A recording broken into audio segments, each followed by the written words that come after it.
blue screen. Sean B steps in where the cuts run deep. From a New York state of mind, she was born to see what gets lost in the dark, what they don't want to speak. Silk in her voice, but the questions hit hard. Pulling back the curtain, laying truth on the yard. Every hush-hush story, every shadow clue. She's piecing up the pain till the whole thing comes through. She don't chase noise, she follows the trail.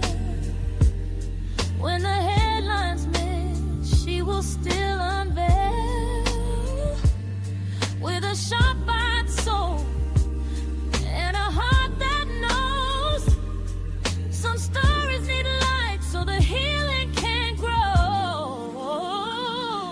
On YouTube, tune in, let the realness rise.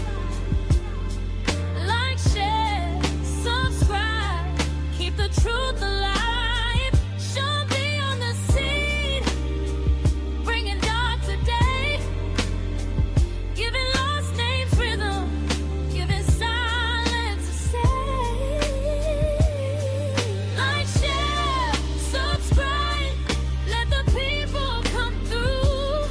When Sean B talks truth, baby, everybody knew.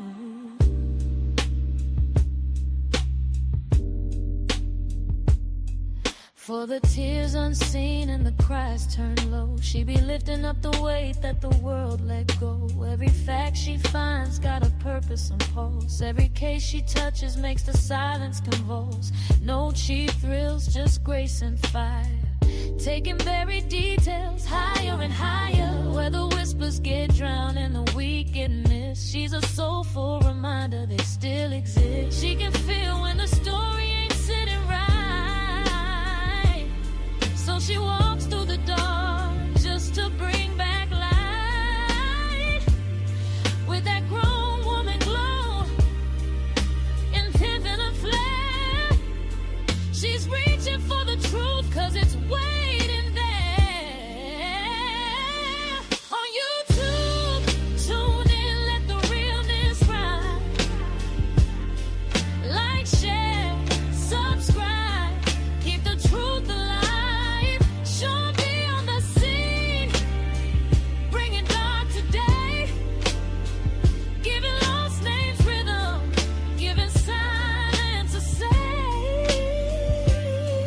Like, share, subscribe, let the people come through. When Sean B talks truth, baby, everybody knew. She got that city soul, that uptown grace, and a mind that can read what time can't erase. So gather round close, let the story unfold. Some truths need a voice, some hearts need a hold, and she won't let the quiet just fade away. She's turning low, whispers into words that stay. On YouTube, tune in, let the realness rise. Let the realness rise. Like, share, subscribe, keep the truth alive. She'll be on the scene, bringing dark today, giving lost names rhythm, giving silence a say. Like, share, subscribe, let the people come through. Sean B keeps it real, and she's speaking truth. Sean B, true crime, where the hidden gets revealed, and every story matters.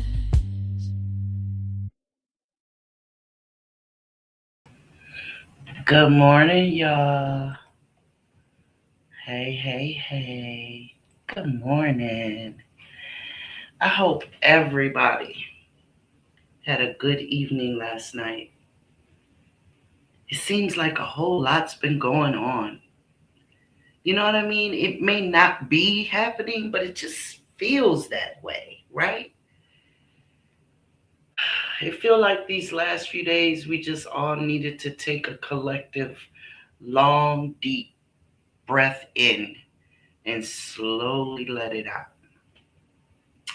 Letting all the stress and nonsense and buffoonery go with it.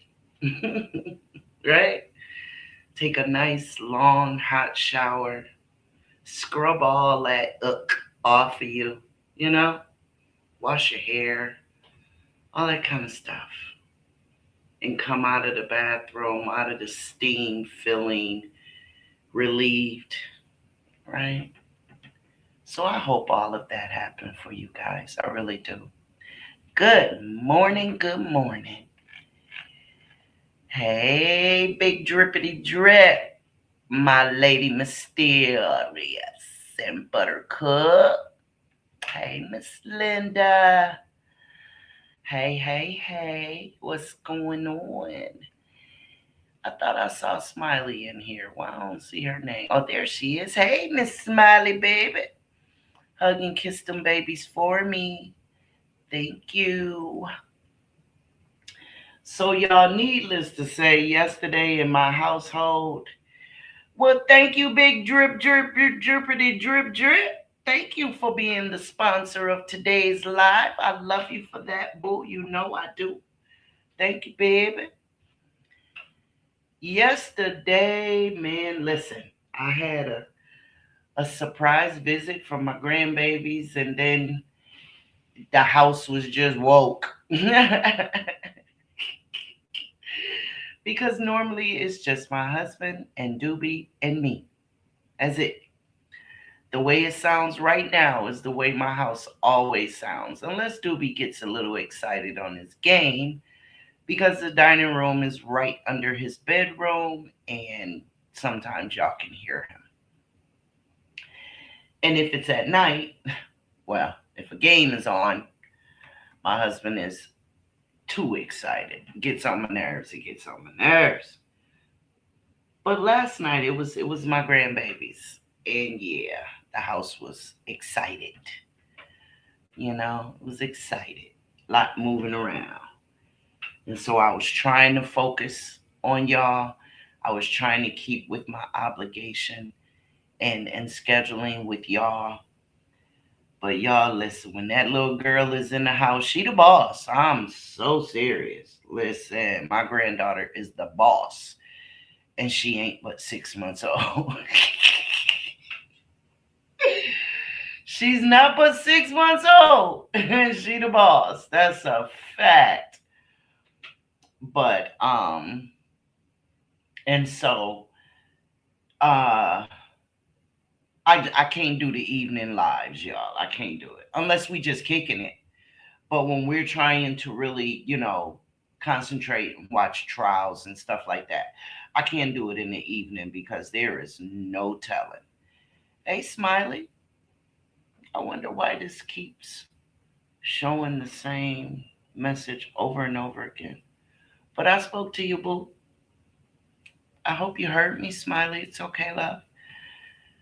So yeah, we're gonna have to meet during the day before my husband get off work, and all that good stuff, right? Before life start life, and for real, for real. But other than that, as far as this trial is concerned, I think today we're gonna get into the crux of some stuff, right? I kind of skipped ahead a little bit just so that I could be mindful of you guys' time, and what's really important, right? And I know that we've all been wondering, why was she charged if the boyfriend was the one who had baby Carter, if the boyfriend is the one who took the baby to the hospital in the condition he was in. um Slowly but surely that's going to become evident to us. We finally get a picture of Carter. We get to see what Carter looked like with his handsome self. Things of that nature. Now the first guy, hey Terry, what's going on, big bruh? Hey, big dude. Thank you for that disclaimer. Thank you, thank you, thank you. I'm gonna place that one right down here. Thank you so much. Thank you. You come back here. Get back up there. Thank you. Thank you, Terry. Thank you, boo. Terry is definitely like our guardian and guardian angel. Like he be everywhere. He be in them bushes just waiting. You know what I'm saying? Like, yep, yep, boom, there you go. He be covering us, man. Terry covers us. And I love that for him and us all. He's everywhere. I see him everywhere I'm at. I see him all the time. Absolutely. He may be in places where I'm not, because there are a lot of places where Sean B just ain't going. Nope, ain't going.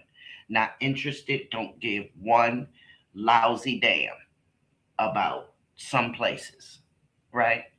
And most of my people don't go there either.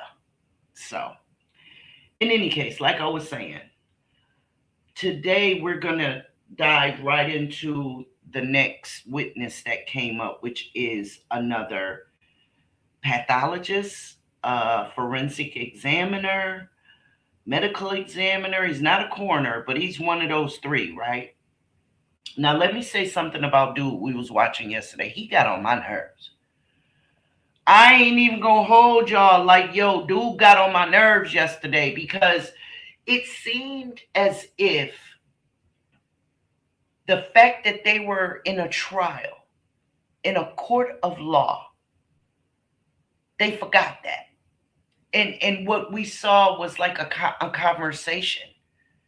It was just a conversation. They were over speaking each other.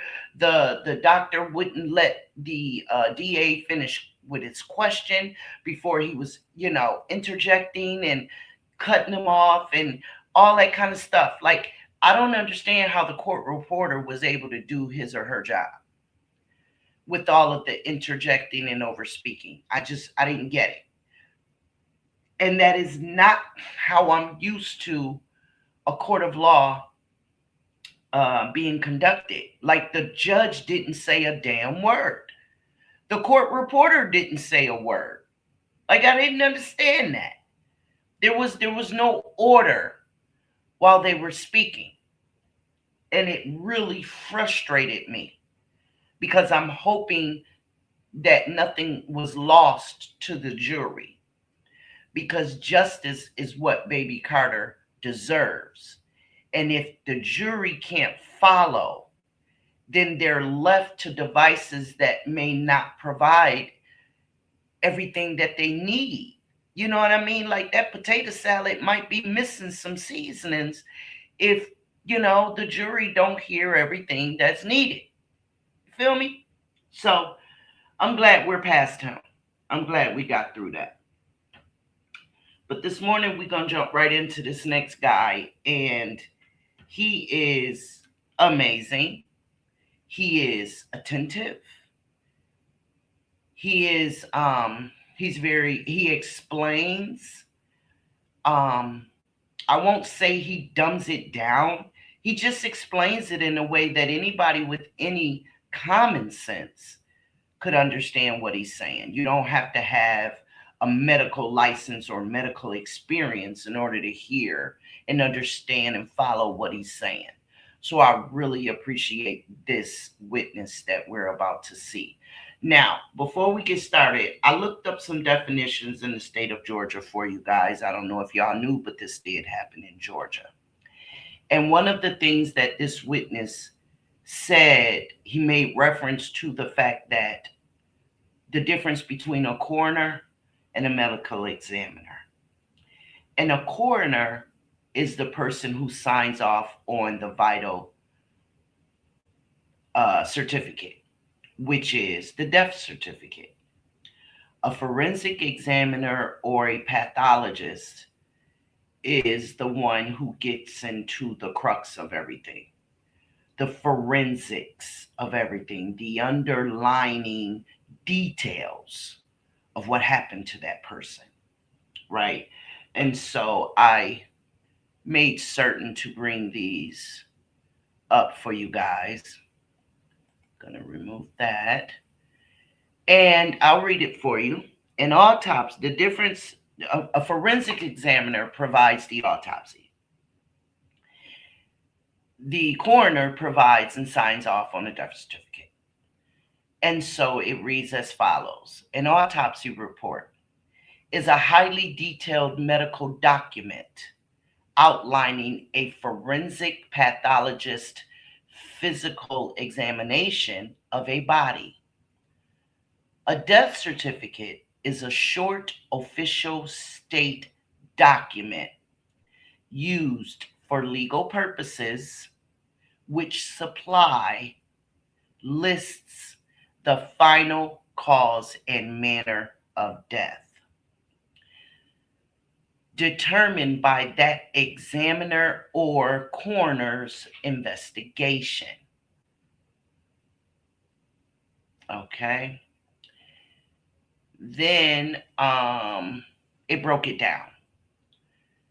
The autopsy report, prepared by the Georgia Bureau of Investigation, in other words, the GBI, medical examiner's office, or a hospital pathologist.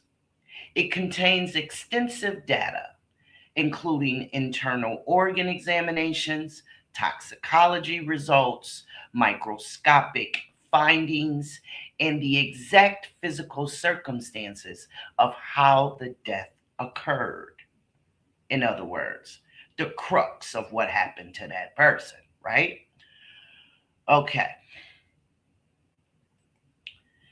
It finishes with autopsies are required in specific situations, such as sudden, violent, or suspicious deaths.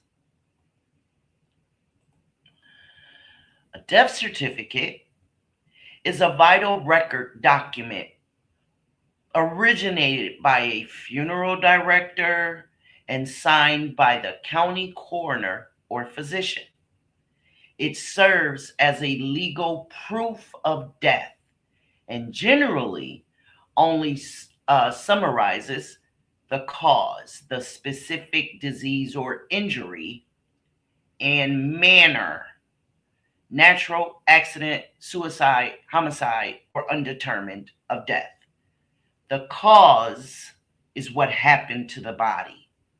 The manner is whether or not it was intentional, accidental, or by disease effect, something out of anyone's control.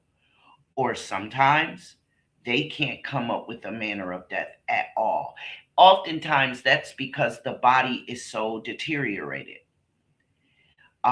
Decomposition, fire, being in the water for so long, that kind of thing.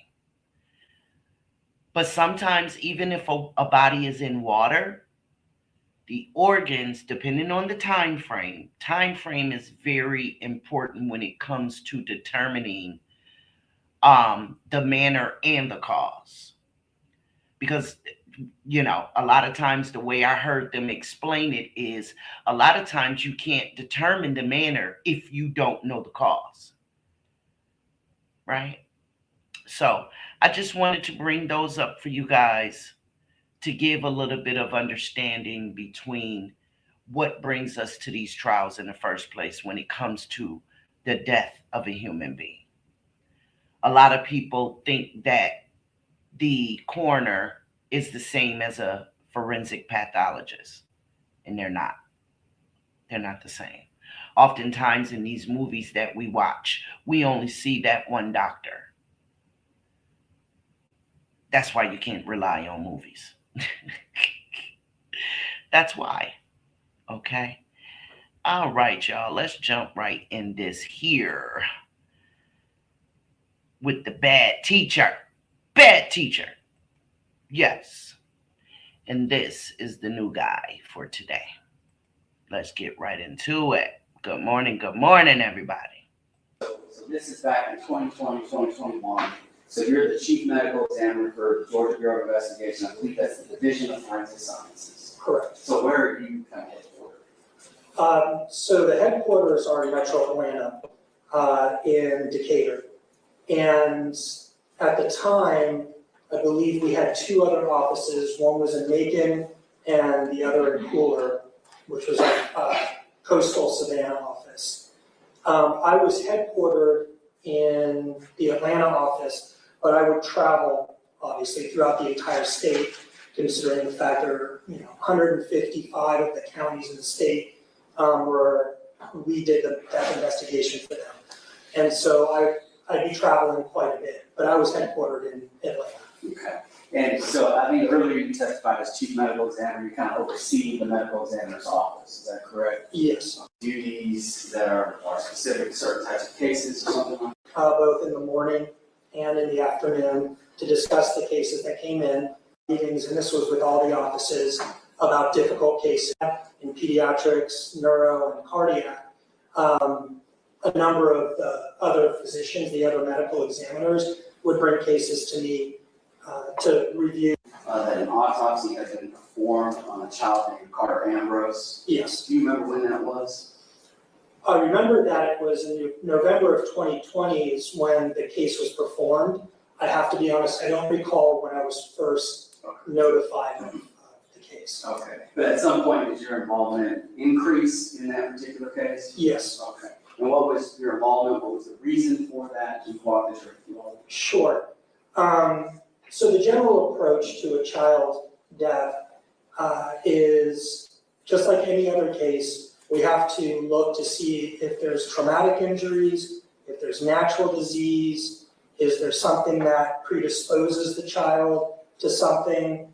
And then obviously, since the child usually does not have the ability to, or may not want to convey whatever may or may not have happened, we have to look at the case and see if it fits with a specific story.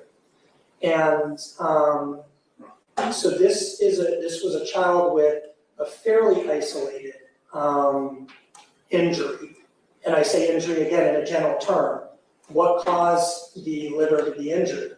Was it an inflicted injury? Was it an accidental injury? Could there have been underlying natural disease that predisposed the child to bleeding or softening of the tissues? So, not as much force would be needed to cause the liver to be damaged. So Dr. Brown, he just testified, I believe? He did. Okay, so Dr. Brown performed the autopsy, and at that time, every medical examiner office is extremely understaffed. So he was coming back and helping us do cases. And obviously, if child death is well, I guess we would call it a high priority case. And so when I was notified about it, and it was an isolated injury, I wanted to review the case. And this is where the investigative side and the medicine side need to come together. And so I got involved because there were questions by law enforcement or the investigators, the coroner, and then eventually I called a meeting of all of us together so we could sit and go over the facts and the circumstances that the investigators were told, and if it fits with what we found in autopsy. Okay, and so you guys had a meeting, Yes. and I believe it was Zoom or something, with a whole bunch of people. Right, because we were all in so many different places. I believe Dr. Brown was either in Ohio or Pennsylvania, I can't remember. I was at headquarters, Perry, which is usually about a 2-hour drive. Today was a 3-hour drive because of typical traffic. So it was just easier for all of us to do it in a Zoom. And the reason I wanted a Zoom is because I wanted to show pictures. Sometimes that's easier to understand what happened than just verbally. Okay, and so you come in to look at this, and I think you said it was, some people had some questions. Yes, I'm sorry, I didn't mean to interrupt. No, you're okay. Go ahead. Not uncommon in difficult cases and childhood cases. Okay, and so you were called in to try to help answer those questions. Yes, I had looked at the case already. It had not been finalized, meaning the autopsy obviously had been performed, but there's a lot of other studies that need to go into it. And I actually added some more work that I wanted to look at myself. And then when that was done, I called the meeting so we could all come together. Okay, and what was that work that you did? So I went back and put in, sometimes when we do an autopsy, we'll save some tissue and formaldehyde. If it's that's a preservative, so it doesn't continue to denigrate in essence. And so I wanted to go back and put in more sections of the liver, because when I say sections, those are tiny little pieces that get processed onto slides, and then we look under the microscope. And so I wanted to look at more of the liver to see if the liver was normal, meaning before the injury, if it was normal, and then also to look at what type of reaction was there to try and put it into a time frame, the injury. So I think there's kind of two parts here, right? So I think maybe there's a kind of symptomology, and then this time frame portion that you looked at, is that correct? Well, the symptomatology would be the investigative side. Okay. There was no doubt that the child died because of a liver injury. Now comes the question of what was the underlying cause of that? And especially in cases where timing can become an issue, childhood deaths are very common with timing as issues, and then there's some others where we want to know how long the injury's been there.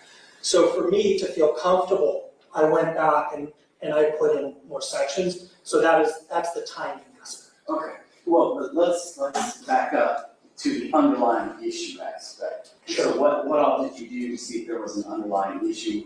Why would you look at an underlying issue and so forth? Right. So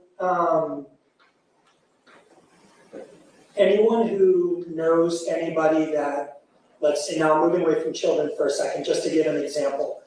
Someone who is a chronic alcoholic and has liver cirrhosis. The liver is very important for blood clotting. And so if you know someone who has cirrhosis, if they fall, they can get a huge bruise. Whereas someone who doesn't will get the normal bruise that will go away after a week or so. So since this was a liver injury and the liver led to bleeding, and that's essentially what caused the child's death, I wanted to make sure that the liver itself did not have any underlying cirrhosis, or a lot of genetic disorders affect the liver. And I sort of got off track from your question, I think, but we, just like in the hospital pathology, we look at the body, we look at the tissue, and then we look under the microscope. And each one of those can take us further and further into what a diagnosis may be. So the long and short of it is here, I looked at all the photos taken at autopsy, I looked at the slides that had already been taken, and then I went back and put in more slides. And I did not find any natural disease process that could account for the child's death, and I did not find any natural disease process that would predispose the liver to having an injury. So the liver was healthy other than the injury? Other than that, essentially everything was healthy. And the child, if I remember correctly, had a history of asthma, and that's very important as well. And that we see that in the lungs, but in this child, there was no evidence of an acute asthmatic attack. Okay. And so, when you're looking at whether or not there's an underlying issue or disease, why is that important?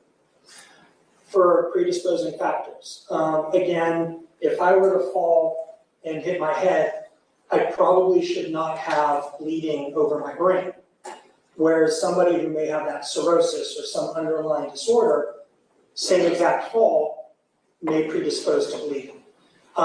So with the child, I just wanted to make sure there was no genetic or molecular or basically any underlying natural disease that would predispose this child to dying. And is that important in the context of the blunt force injury? Absolutely. Why is that? Well, I mean, some of these underlying disorders can predispose someone to bleeding. Some of them can make the tissues change and get softer, so can be damaged easier. And so here, the liver looked normal except for the area around the injury. And that was all due, the changes were all due to the injury. So I didn't find anything that would make this child susceptible. Okay, is the liver easily damaged?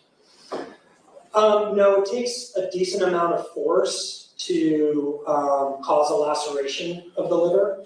We see those in motor vehicle collisions, and in significant blunt force injuries. Okay. So then kind of the second part of this is, I think you talked about time frame. Yes, Can you elaborate on that? sure. So, for any of us who've had a bruise, going back to like sort of a simple comparison, we know the bruise can be like purple or red at first, and then over a few days it may turn to yellow, and then after the yellow it can go brown and go away. If I were to look under the microscope, I'd look for very specific cells to tell me how old that bruise is. Because I can't tell you how old the bruise is just looking at it. Even with the yellow change in color, I have to see a specific cell under the microscope to say, this is at least 3 days old or not. So it's the same as any other tissue, including the liver, right? Let's say you cut yourself. You're gonna have that cut with the red around it from the bleeding, then it may turn yellow a little bit, then you get the scab, then you can get a scar. The organs do the same thing in a healing process, in essence. So the only way to age the liver injury is to look under the microscope. And when I look under the microscope, I look for blood, and the blood cells will start normal, and then they'll degenerate. I look for inflammatory cells. There are different types of inflammatory cells that can help me age it.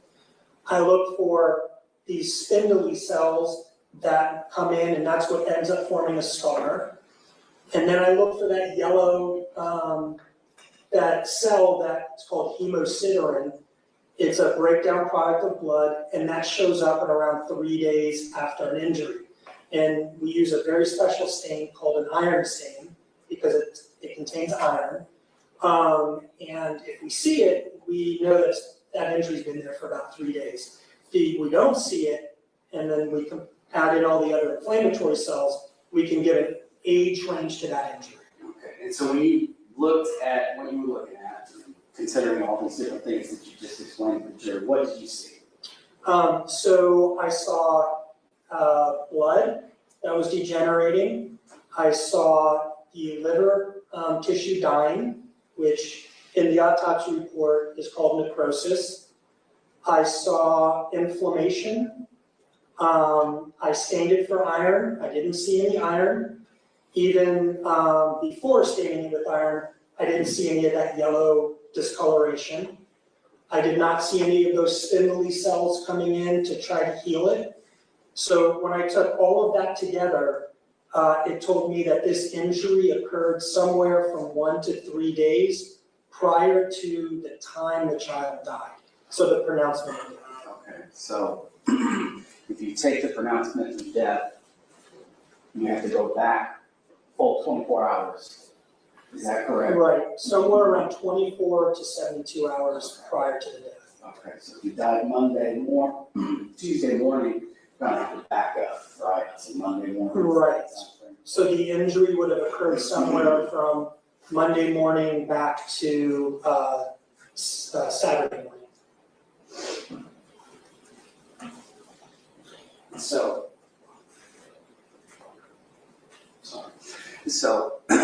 obviously you're looking at internal things, you're looking at slides.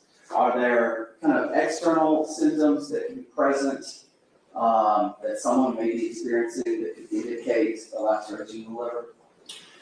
Well, I mean, there's bruising can help us identify where the impact occurred. And that's what I said. I looked at the autopsy photos, which showed some bruising in the right upper quadrant, which is where the liver is beneath, as well as some on the head, but there was no internal head injury. So the bruises can sort of guide you to where the impact happened. Would someone potentially be throwing up as a result of the injury? Oh, those kind of symptoms, yes. So as you as a person, I mean, just think about anything going on in your intestines, right? The liver takes bile, condenses it into the gallbladder, which shoots it out into your intestines. The pancreas, which had some hemorrhage around it, has a whole bunch of enzymes that come out and help digest certain things. And so if you have an injury to any of that, nausea, vomiting, abdominal pain, can be. Take away the abdominal pain, the nausea and vomiting are sort of non-specific. But again, nausea, vomiting, and abdominal pain would point us towards an abdominal injury.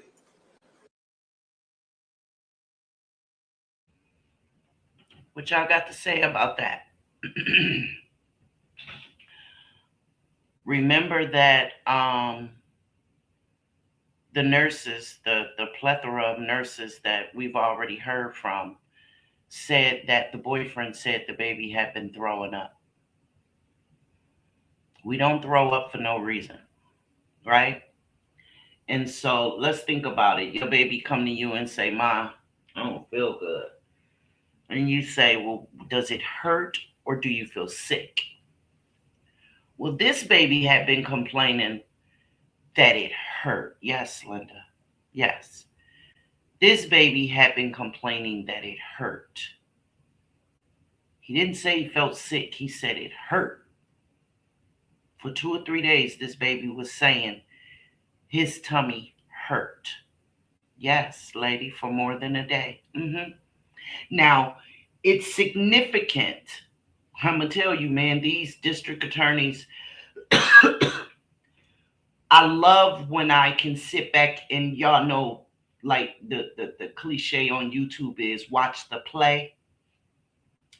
If you sit back, it's like watching a football game, and you'll see the pattern that the district attorney is going in. This 1 to 3 day statement that this forensic examiner mentioned is key to the next people that they put on. Y'all keep that in mind. 1 to 3 days. Y'all keep it in mind. But it is amazing to sit back and watch the play on the field. And I like this. Now y'all see what I mean about this examiner, this witness. The way that he gingerly explains everything. He listens to the question and then he speaks. He listens to hear, not to respond like a whole lot of people do. And there's a difference. Listening to hear means that you want to hear what they have to say so that you can respond accordingly. Listening to respond means you just want them to finish saying what they got to say so that your voice can be heard. And that's very annoying and it's disrespectful. So that's why I appreciated this witness so much.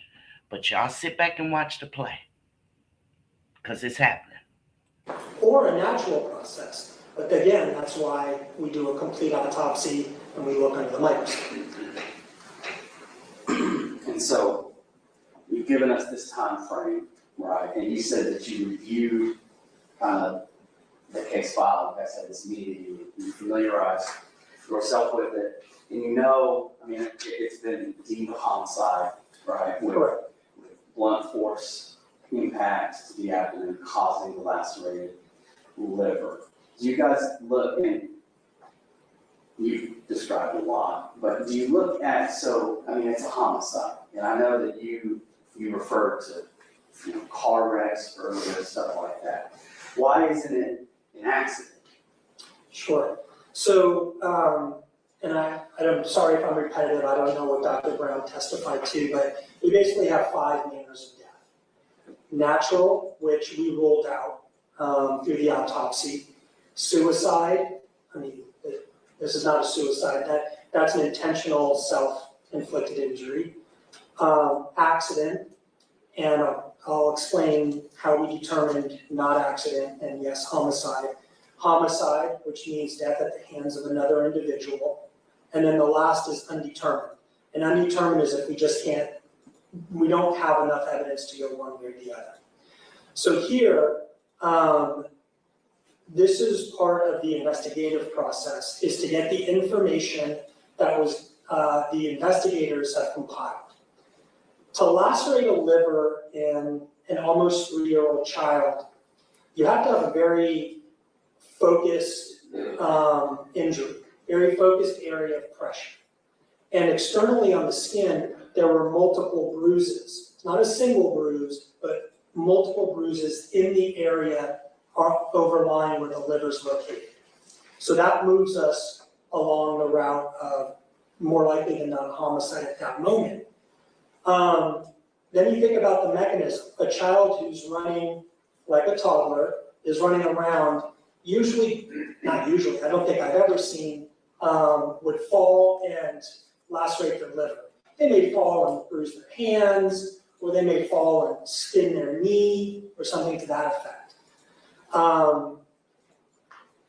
So from the autopsy, we already were at the point of more likely than not an inflicted injury. And then from the investigation, there was no story that was given to us that would comport with an accidental type of death. Nothing fell on the child that we were told of. Just nothing from. Yes, lady, I agree.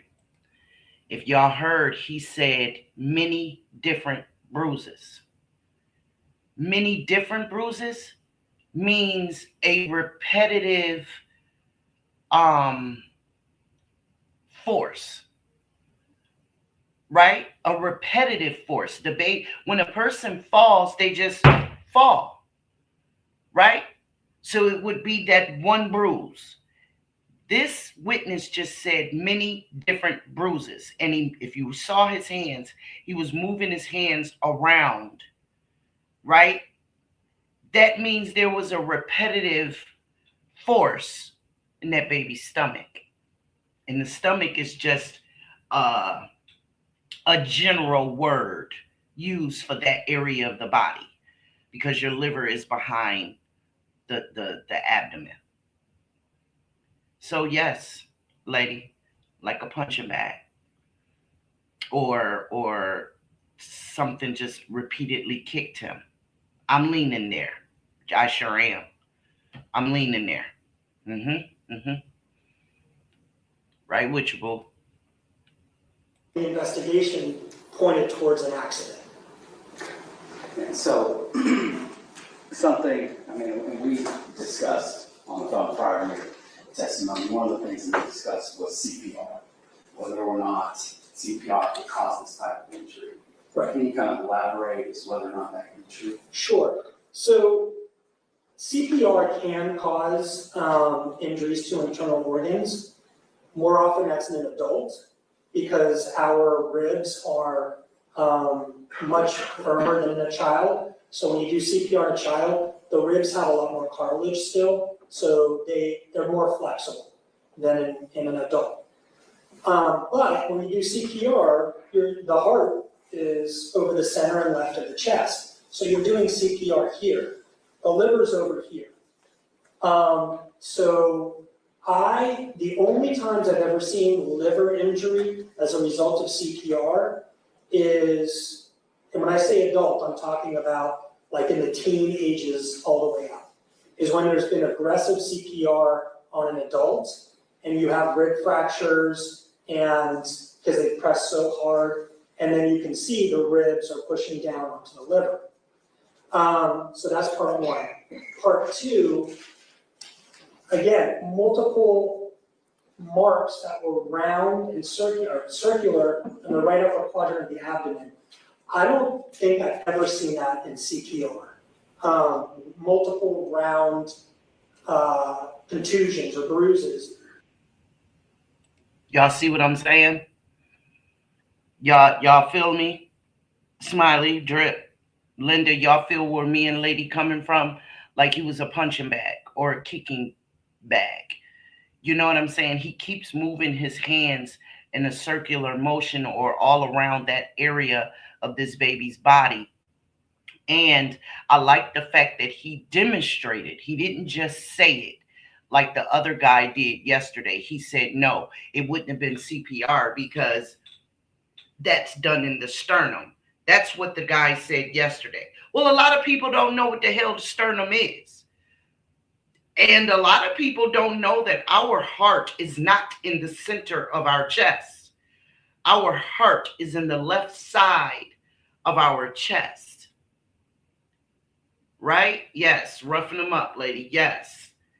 A lot of people don't know that. Our heart is on the left side of our chest, in the center, up underneath our rib cage. It's not in the center. It's just not. Which, if a lot of people don't know, is the reason why biblically the ring would go on our left hand, on that finger, because our left arm, that artery, that finger is connected directly to our heart. Our heart comes from who? God. We gave our vows under who? God. So that's metaphorically why the wedding ring goes where it goes. It has everything to do with the connection of our body, with the connection. So I just wanted to throw that in there, but I like the way this witness is breaking it down and demonstrating why it could not have come from CPR. Just saying because CPR is done in the sternum may not be enough for some people. And he showed it and he said it, and I appreciate that. Smiley says, yes, I'm still listening. We just have a lot of children. It's okay, babe. It's all right. You don't have to explain, love. Overlying the liver. I've seen it over the chest because in a child sometimes, usually an infant, you want to do CPR with a few fingers, but that's here, that's not over here.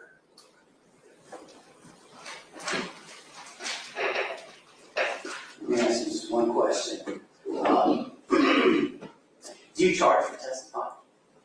I do. I mean, I charge for testifying in my consulting work.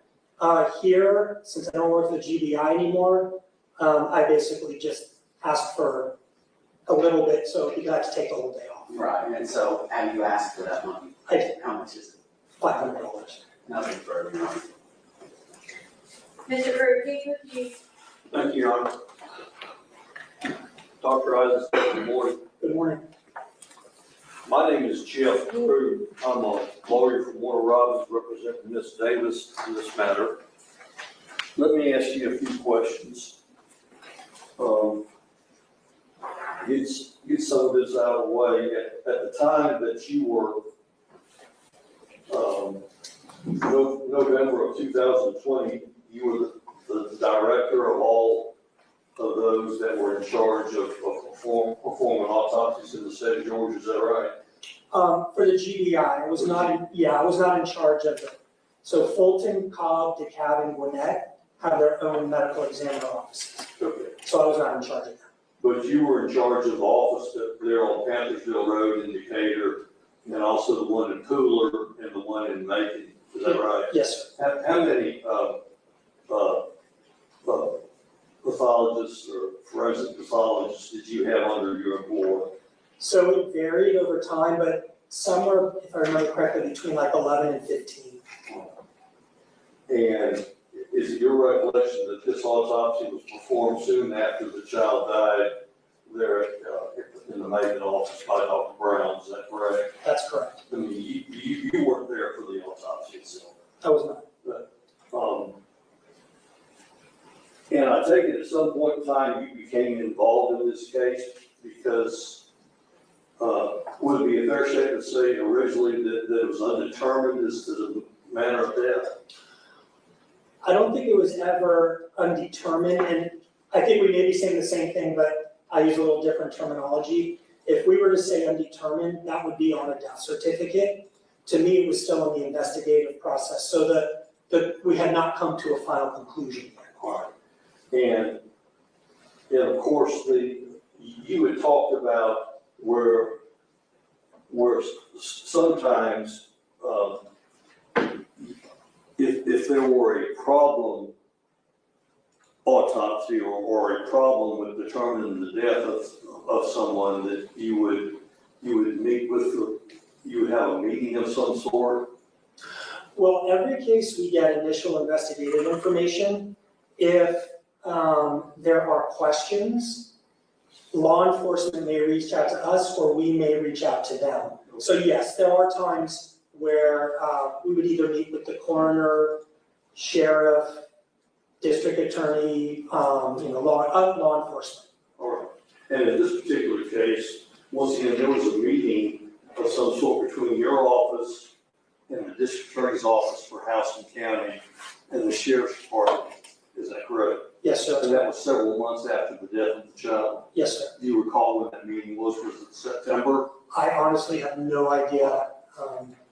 But nonetheless, you conducted a Zoom meeting, and the audio tape of that meeting was provided to defense counsel. Are you aware of that? I assumed it was because it was provided to me, so, All right. yeah. And it was about a 30-minute meeting, is that correct? Yeah, that's right. All right. And during this meeting, with you being the director, you were in charge of the meeting. Is that a fair statement? That's fair.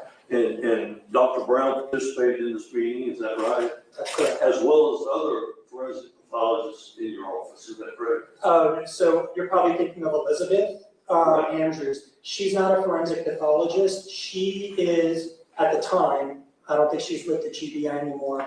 At the time, she was, we have a unit called CAISC, C-A-I-S-C.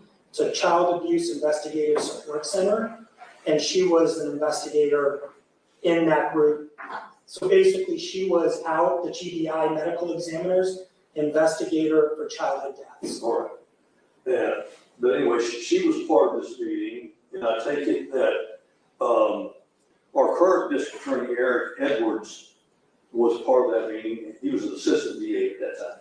Are you familiar with Mr. Edwards? I am. From that time, I didn't know he had changed positions. But at some point in time, the decision was made, was it not, that the autopsy report should be completed and that it should be determined to be a blunt force trauma, is that right? Correct. I think the blunt force trauma was already determined. It was the manner of death that we were. The manner of death. Yeah, the manner of death is what we were really discussing. Okay, and that could have been, you say that could have either been a homicide or that could even be undetermined, if not. It could.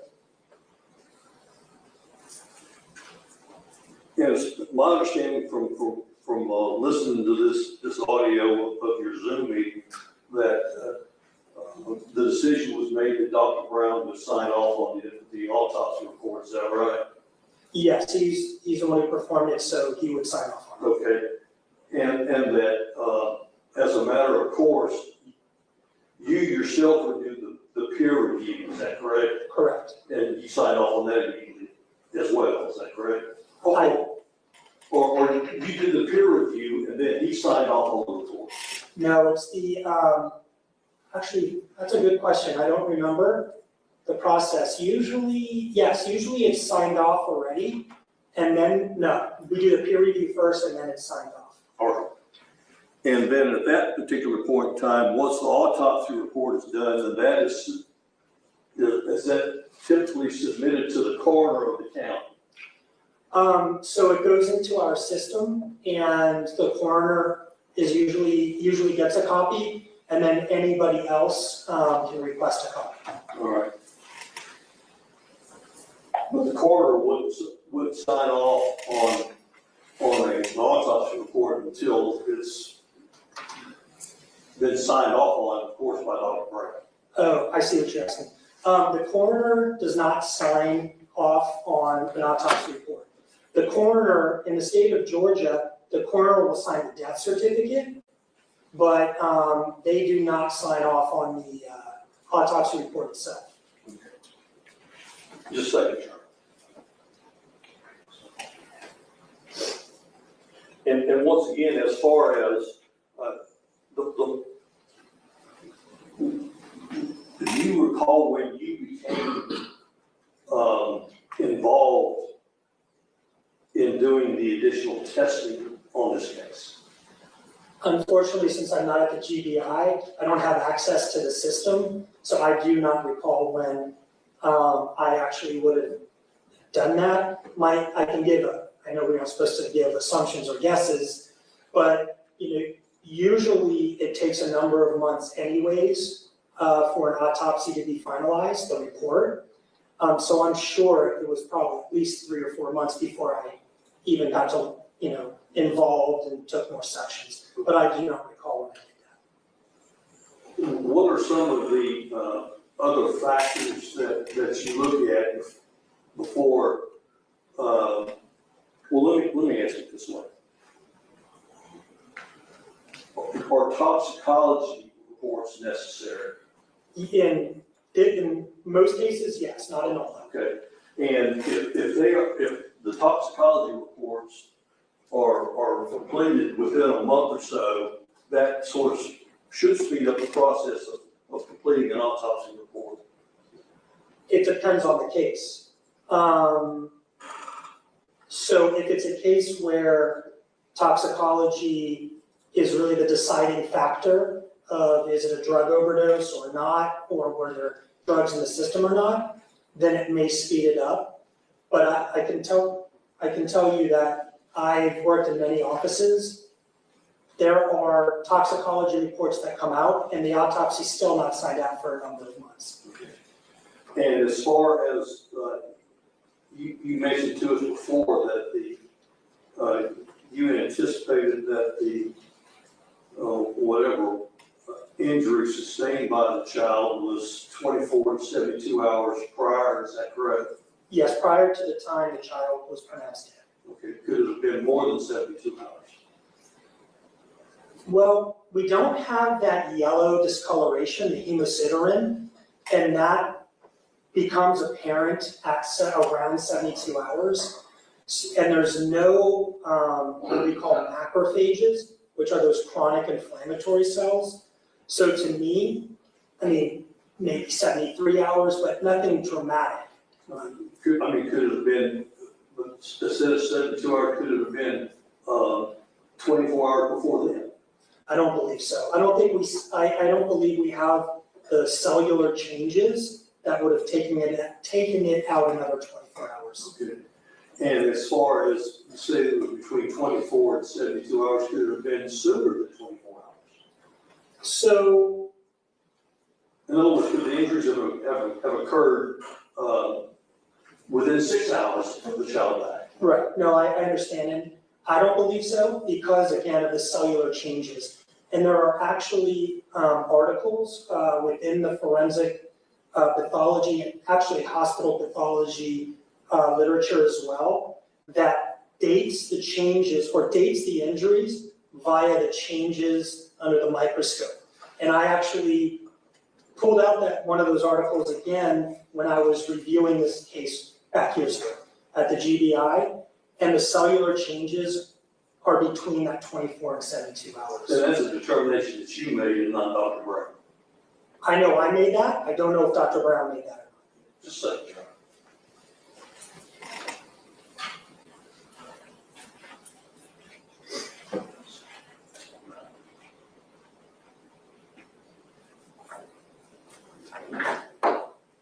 That's all I have. Thank you. Yes, if I may. And so in this meeting, you kind of reviewed everything. You guys had a toxicology report for this one, didn't you? Oh, everything, yes. Okay. Did that influence at all your decision as far as the timing of the death, or was there anything in the toxicology? I don't believe so. I haven't looked at the toxicology in a while, but the toxicology, obviously with it not being the cause of death or even the contributing cause of death, it played no role. If it was positive, it played no role. Now, this is a lacerated liver injury, correct? Yes, Okay.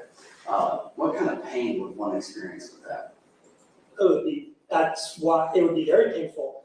And it's because the cover, anyone who's had like a ruptured appendix or has had an appendicitis or like diverticulitis, the reason they go to the doctor is because they're uncomfortable or in pain. And the pain is because you get stretching of the outer surface of it. So the liver has the same covering on the outer surface. And so when you cut that, that's painful. And that fits with the stories that we were told that the child had been complaining of belly pain.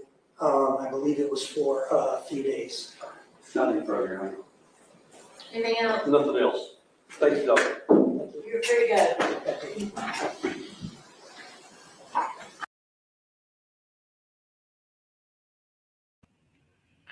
Let's break this down, y'all. What y'all thinking? What y'all thinking? For me, it seemed as if the defense attorney was trying to raise reasonable doubt as to when the injuries could have happened. And this witness was very particular in its time frame decision that they collectively, him and his co-workers collectively came to it being 1 to 3 days, 24 to 72 hours. He was very particular in that, and he would not be moved. And he explained why. Because our bodies, as miraculously as we are designed by God, our bodies take on a cellular change, right? We see the difference in the coloration or the discoloration as our bodies are healing. And he explained that it just doesn't make medical sense. Scientifically, this didn't happen longer than 72 hours ago. Yes, Smiley. Smiley says, if you listen to the difference in yesterday's testimony and today's, you can see the difference in knowledge and why the coroner's reports are so different many times. Absolutely. Absolutely. Not the coroner, the forensic examiners. The coroner just says whether or not it's, justified or not, suicide, homicide, undetermined, natural. The forensic examiners is who gives the coroner their information, and then the coroner makes their determination according to the autopsy. So these two that we've been listening to since yesterday, they just give different deliveries. They have a different approach. I think they listen differently to respond differently. And I like this guy. This guy is attentive, and he explains to a level that anybody, like I said, with common sense can follow. And so I like the fact that he let the defense attorney know under no certain circumstances did this happen any sooner or any later than this time period. And y'all are going to see why this time period is so important. Y'all gonna see the play. And when y'all see it, when y'all hear it, y'all gonna say, oh, okay. Yeah, let's continue. All right, ladies and gentlemen, we've been at it a couple hours. We're going to take a short break. Don't talk about the case. Don't let anybody talk about it with you. Do you got in your home? Yes. Do you have your name correctly? Sure. And would you spell your name correctly, please? SHIRLY, Thank you, ma'am. Miss Doctor, you're gonna have to speak up. You're real soft spoken, okay? Nice and loud for me. Thank you, dear. You go over the mic. That's fine too. All right, Ms. Tharp, what do you do for work? What do you Do you got in your home? Yes. Do you have your own daycare business? No. But you take care of kids in your home? I do. And back in 2020, did you take care of a little boy named Carter Ambrose? Yes, How long have you taken care of Carter Ambrose? from 9 months until his death.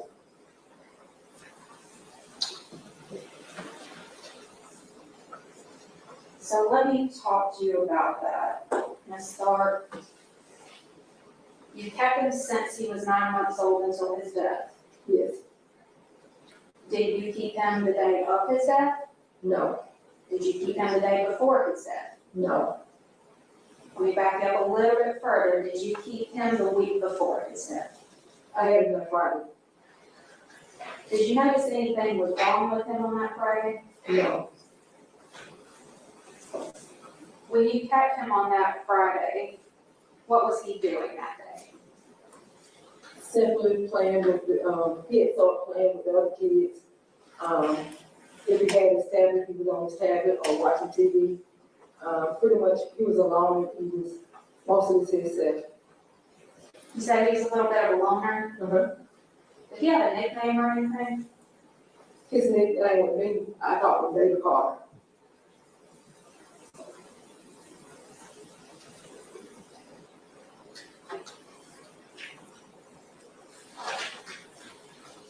Did y'all have a nickname for him named Eeyore or anything like that?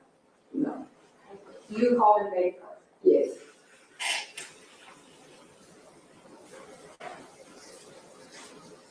Did Baby Carter, while you kept him, have any kind of breathing issues that you remember? I have gave him breathing treatments before. Did you give him a breathing treatment on that Friday that you kept him? No, Did you keep him all day on Friday? I did, Did you notice anything out of the ordinary with him on that Friday? no, Who picked him up on that Friday? his mother, And who's his mother? Sharon Davis, Is she in the courtroom? yes, Can you point her out and tell me what she's wearing? she's here with a white sweater on, Carol Bond, wearing glasses. Let the record reflect that the witness has identified the defendant. It was so good. Now, you mentioned earlier that you did not keep him the Monday after. No, Why did you not keep him that Monday? he didn't show up, So no one brought him to your house? no. What would usually happen if a child didn't show up for daycare? Well, the first day they called, the second day, automatically on zero, call and text, I think I texted her and asked her, I was just checking on Baby Carter, she responded, please pray, he's unresponsive to the hospital. I asked her, do you need me to come? She said, no, his dad's here. Probably 3-4 minutes, I got a text back saying he didn't make it.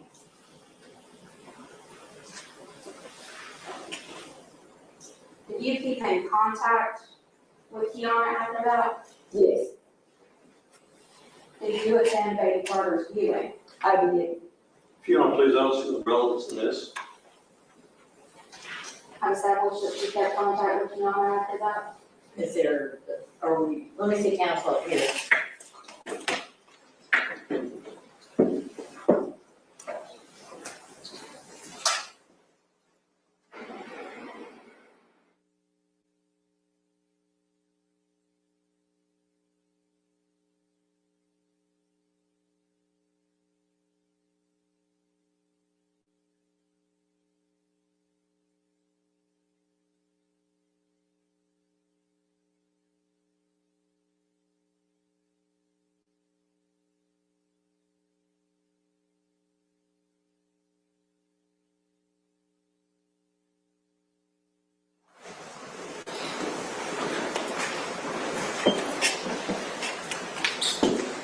Let me ask you again, Ms. Starr, you went to Baby Carter's viewing. I did. Did you see Kiana at the viewing? I did. Did she say anything to you that day? Yes, when I walked in, she came and gave me a hug. I had a t-shirt made in his honor, a mask made in his honor, and a pillow made. And I presented that to the mother and the father.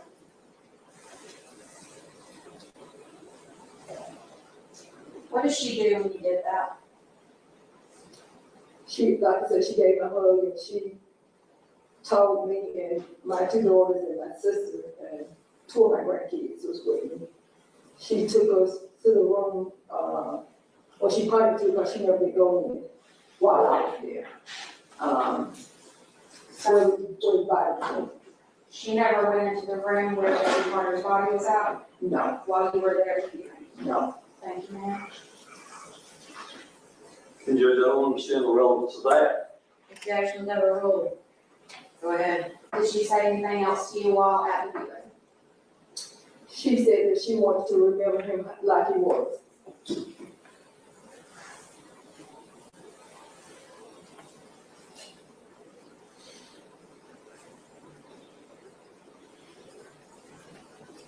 Ms. Tharp, if I were to show you a picture of Baby Carter, would you be able to identify him? I sure will.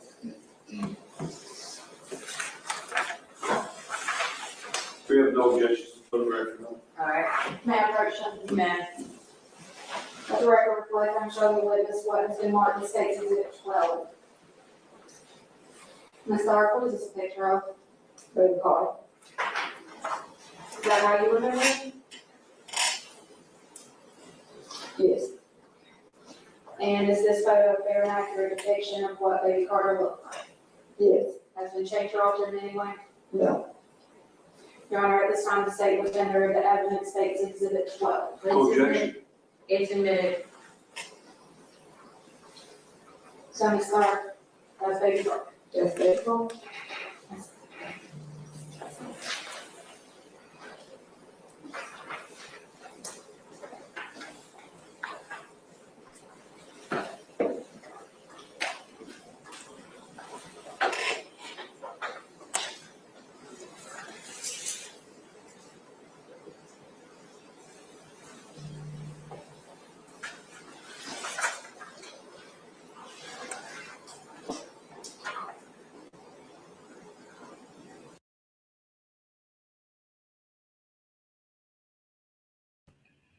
There he is, guys.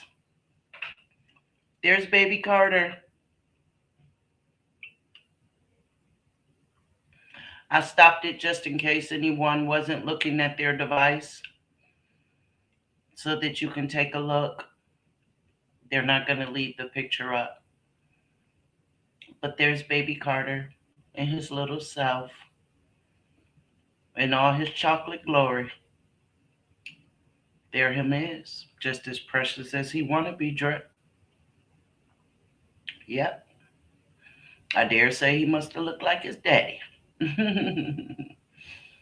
But there's Baby Carter. And the witness is going to explain why she called him Baby Carter. But there's Carter. Yes. Let's continue.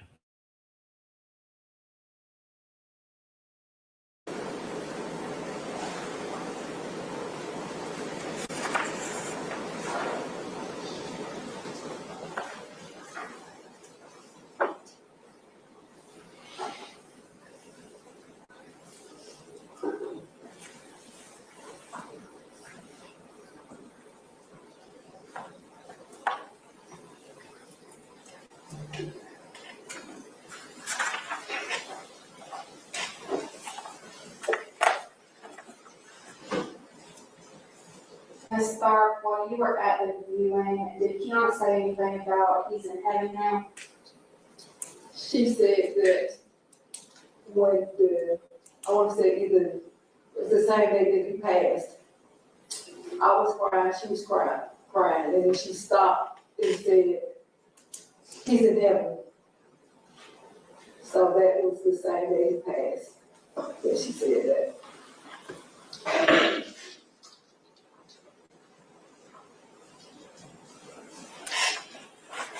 Do you know if Baby Carter was buried after the viewing or cremated? He was cremated.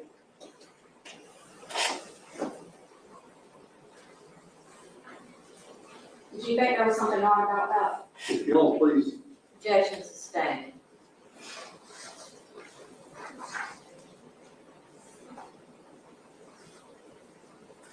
Did you continue to keep in contact with Kiana after that? I did. Did she ever say anything to you about a detective on the case? She said that the boyfriend was never questioned, and she also told me that she, said that she asked me my address and said her attorney would get in touch with me, but I never heard anything back from her about that situation.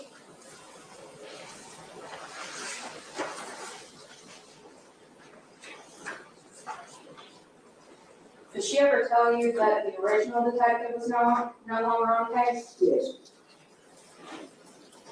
What did she say when she told you that? And one person said she was coming down here to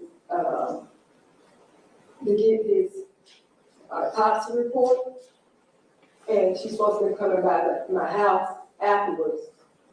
And she stayed, I waited 2 or 3 days, and I texted back and asked her what happened to her, and she said that they was trying to railroad her, pin it on her or something to that state.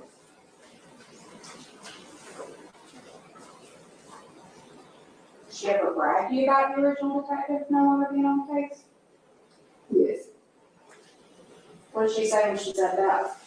that he was, he's no longer on the case, and pretty much that her aunt had gave her the money to get a lawyer because that they kept questioning about it.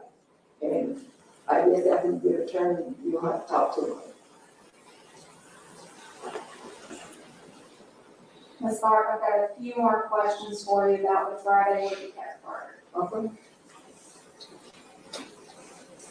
We asked you earlier if you had any kind of breathing problems that day. Did you?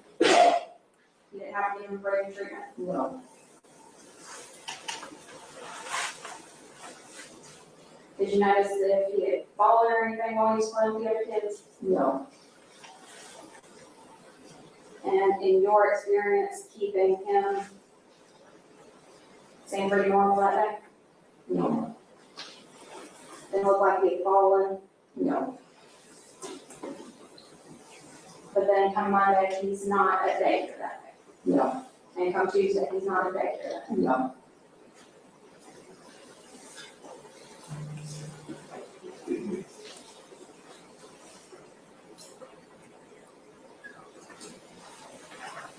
Nothing further at this time, Judge. Mr. Berry? Just a few questions, John, thank you. To start, good morning. Well, To start, my name is Jeff Brew, I'm a lawyer from Warner Robins. okay. Here representing Ms. Davis. You see, you testified that you babysit kids, is that right? Yes. Where at?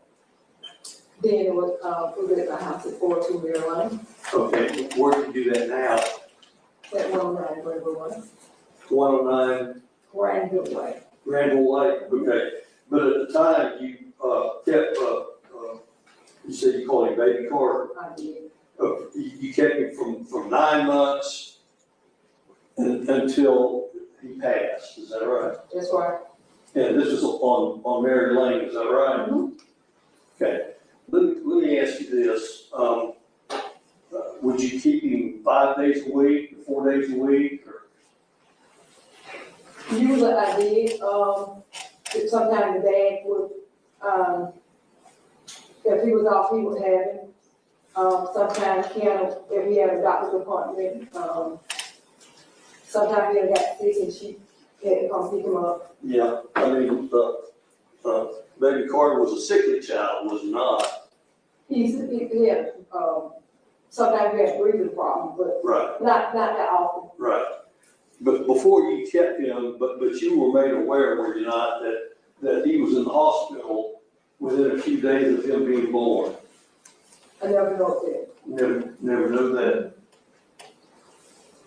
But he would go to the doctor quite a bit for his breathing problems and other things, is that right? for his breathing. Right, first breathing. Whenever you did breathing treatments on him, at your house, were there any sort of machines that they left with you She would bring it. Huh? She would bring it, every day? no, All right. Now, you say you would babysit these, baby Carter at your house there on Mary Lane, is that right? that's right. Mary Lane's not too far from where Shirley Hills Elementary School is it? The walk right there, Walk right there. How many, at that time, how many children would you keep? probably like 4 Four. Did you have a license through the city to do that? at that time I did. No, You did at that time? And how old would be the children that you would keep there? they was 2 and 3. 2 and 3 years old? Well, I think they probably was younger than Yeah. he's talking Would about. any of the children ever spend the night? Repeat, Would any of the children ever spend the night with you? no, not beside my grands. Pardon me? No, beside my grandkids. Or you would have grandkids there too at the same time? Well, I had a grandson who was named Carter too. That's how baby Carter became baby Carter, because I had my own Okay. grandson. How old was your Carter? He's 15 now, so he was 10. He was 10, okay.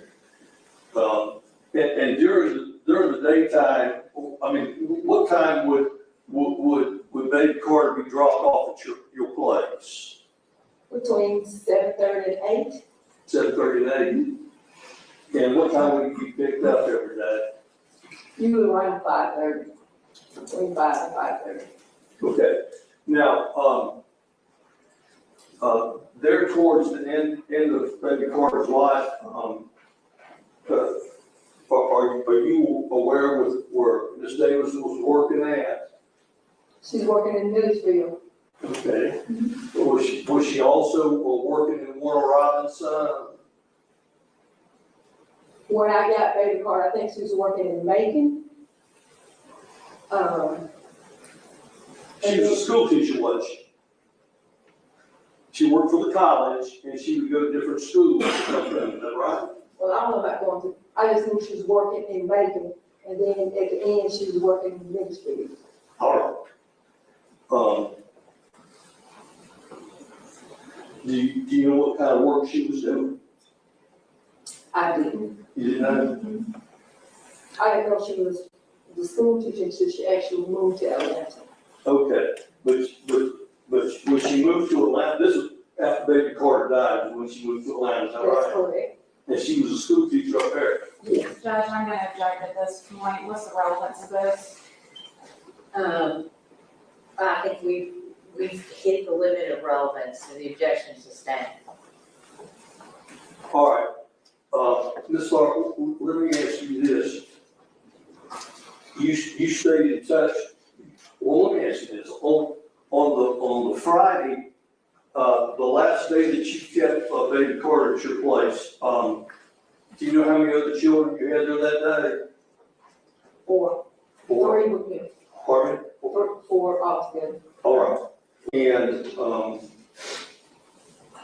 you say you don't remember anything about any falls or him being hurt or anything like that? No, because baby Carter was alone. He would get a ball, he sit to himself. Probably in the last few months that I had, he started playing with other kids, but no. Okay. He would get whatever toy he got, and that's what he did. If he was uncomfortable or tired or sleepy or something, would he tell you that he was? He would actually come get in my lap. Okay. Yeah. But, he was in diapers, wasn't he? Or pull-ups. Yes, Did you have the occasion to change him, throughout the day? David. Okay. During the last couple of days that you kept, did you notice anything about, did he have any bruises on him or scars or anything like that? No, No scabs or anything like that? no, Did you ever notice as to whether or not, I'm sure that he had different bowel movements. Yes, Did you notice anything bloody in any of his bowel movements? no, Did he ever, you know if he ever threw up anything or vomited any food? no, All right.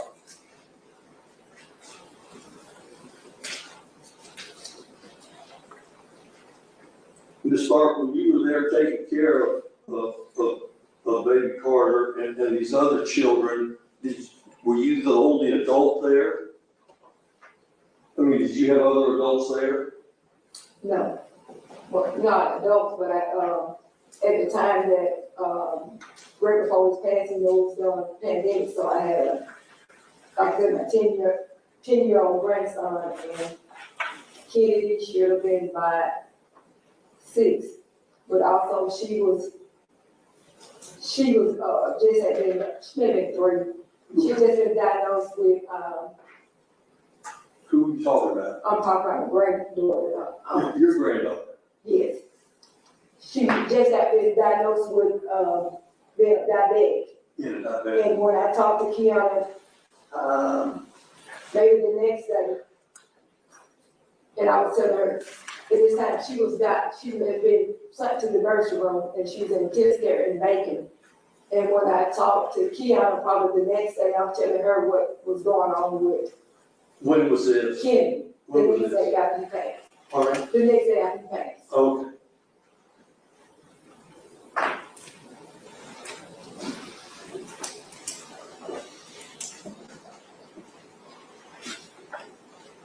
During this period of time that you kept the baby, were you did you have a good relationship with Miss Davis? I did. Okay.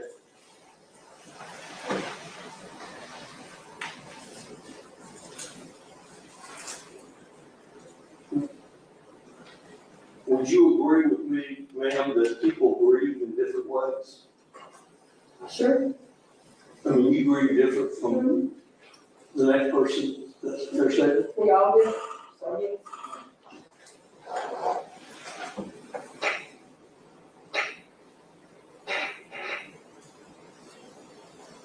And when, Baby Carter was, after he passed, they had a viewing or some sort of service for him over at Nelson Memorial. No. Where they have that? Was it McCullough? Would you tell me where it was at? It was definitely one Nelson. It was either McCullough or, what's the other one? I want to say it's McCullough. All right. And, she accepted the gifts that she made for her, is that right? She did. I mean, she wasn't upset with you, was she? No, She had any reason to be upset with you? not at all.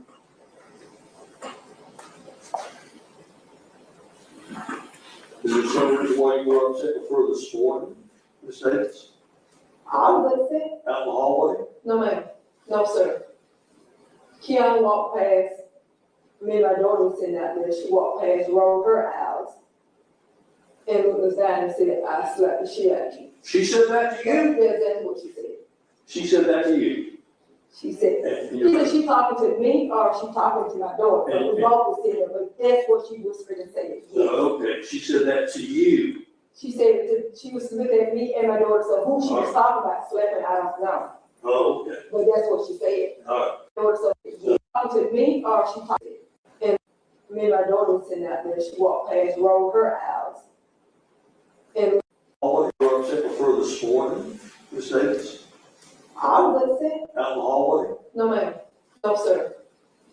Kiana walked past, me and my daughter was sitting out there, she walked past, rolled her eyes. And looked us down and said, I slapped the shit out of you. She said that to you? That's what she said. She said that to you? She said, And you're- either she talking to me or she talking to my daughter. But we both was sitting there, but that's what she whispered and said. Yes. Okay, she said that to you? She said, she was looking at me and my daughter, so who she was talking about slapping, I don't know. Oh, okay. But that's what she said. All right. So it wasn't you that made the comment about whipping somebody's ass? No, it wasn't. Just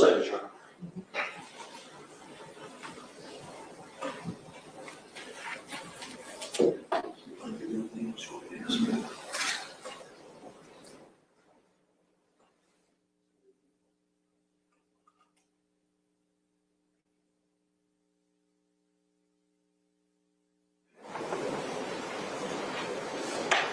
So once again, Ms. Stark, whenever Ms. Davis would drop the baby off to your house, it would be 7:30, 8 o'clock every morning, is that right?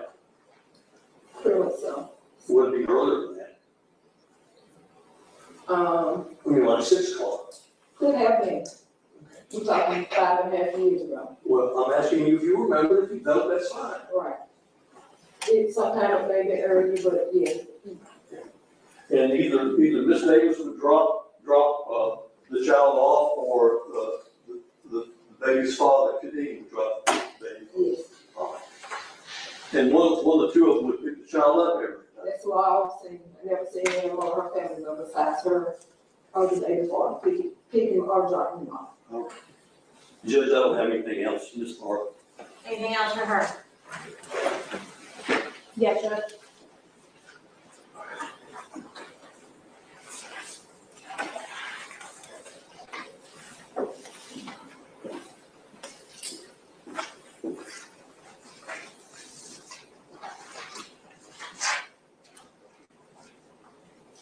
Ms. Starr, you mentioned there's a discussion that you had with Kiana about with your granddaughter Kennedy.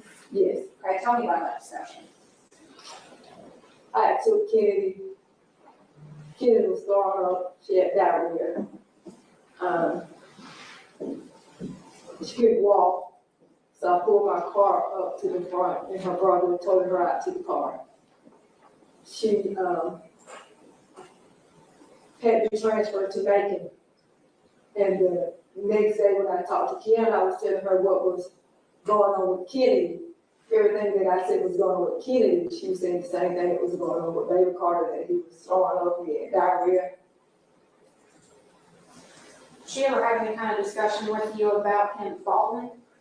No. She never said anything about Carter was on the bed and he fell back? Yes. Okay, tell me about that. This may have been the same day that he passed.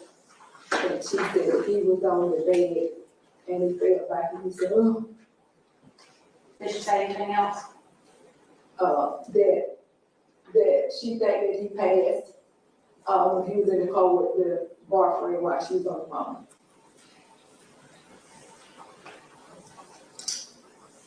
Did she ever blame the boyfriend to you?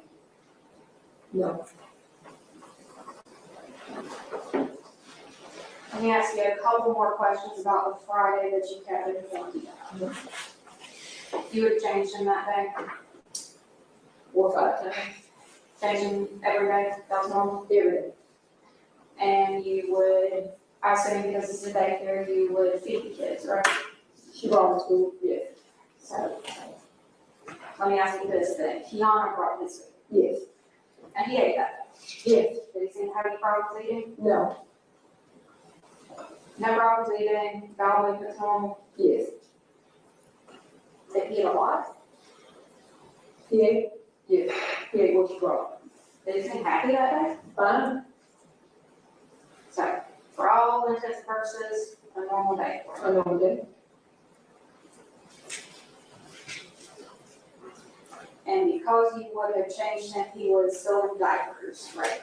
Simple up, yes. Still in clothes. Did you see any bruises on him that day? None. Any bruises on his genitals, his scrotum, anything like that? No. And just to clarify, you hadn't seen him throwing up that day or anything? No. Thank you, Ms. Clark.